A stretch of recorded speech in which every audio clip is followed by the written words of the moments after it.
Welcome to Moody Gnome Gaming. Today we've got a review of the latest free game on Xbox Gold, Super Mega Baseball, The Extra Innings. So you've probably guessed from that title this is a baseball game. Now, if you're a Brit like me, all you know about baseball is that something that allows Americans to eat hot dogs while watching a less exciting version of cricket. So this may not be much of a draw, but it's free, so we need to give it a chance and see how it goes.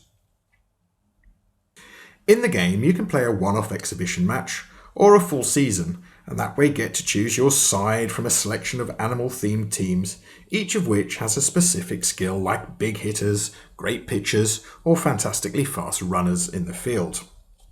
Once you've chosen a suitable team, you can edit the look of your players. Now, as you can see, the graphics are very cartoony, kind of like a Nintendo game or something out of Wii Sports.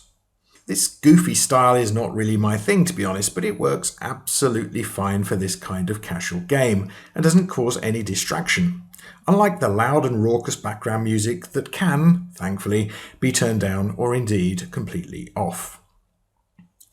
Difficulty levels are set by choosing your ego. Choose no ego and you're a wallflower, 7-stone weakling who can't handle the thought of someone throwing a ping pong ball at you. Put it up to 100 ego and you're Superman, casually knocking away chunks of concrete hurled at you by the Hulk. The gameplay is pretty simple. Batting is done in the classic way of many golf games. Pull back on the right stick or hold X to power up your shot, and then push up or let go to actually take it. Like comedy, a good result is very much all in the timing. You can't seem to aim or control the direction the ball goes in. Or at least I can't, but I think that's possibly a baseball thing rather than a gameplay issue. Pitching is similar. You choose what type of pitch you want to throw using the right stick, and if you know baseball, this will probably mean far more to you than it does to me, but basically it seems to choose what speed or curve you add to the ball.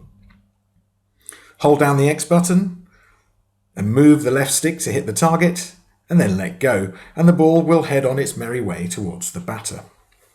Whether your opponent hits it or not seems to be a little bit random. I've thrown complete misses that struck out the batter and killer pitches that rated 99 out of 100 that have been dispatched way beyond the fence. But it doesn't really matter. Like cricket games, bowling or pitching is never as much fun as batting anyway. In fact, the only thing more boring than bowling in cricket or baseball games is fielding, but here this game handles it pretty well, because the computer does most of the work for you. Fielders will run towards the ball on their own and they will catch it if they can. You can force them to dive in some instances, and occasionally they'll completely misfield and you'll have to pick the ball up manually. That, for me, usually means running around in ever-decreasing circles near the ball while the batter strolls round the diamond to claim yet another run. Where you do have to control the field, though, is in the throwing the ball back to the base. Each base is mapped to a controller key, and, like batting, the speed of the throw is determined by how well you time the length of the hold on the appropriate button. To be honest, it has probably taken me longer to explain the controls than it would for you to learn them by playing.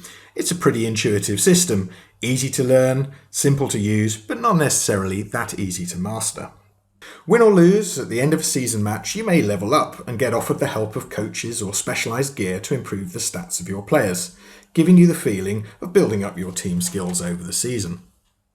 Similarly, in a season, your players will also get tired the more they play and their stats will start to drop, so you have to swap out the starting lineups regularly, which stops you relying on a few buffed up star players for success and forces you to develop the whole squad.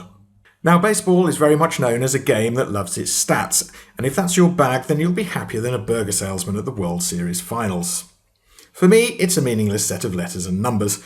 I don't know what ERA or RBI means. They sound like the sort of things I get cold called on by people asking whether I've considered claiming compensation for them. I don't know what they are, and I don't care.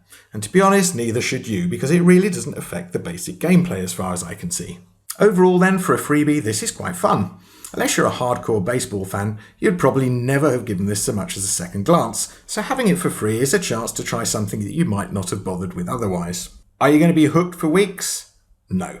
Especially if there's no online PvP option, but you'll get a few hours of fun out of it. There's a certain frisson of excitement when you do get it right and hit a home run, and that's pretty much all you can and indeed should expect from something that has cost you absolutely nothing.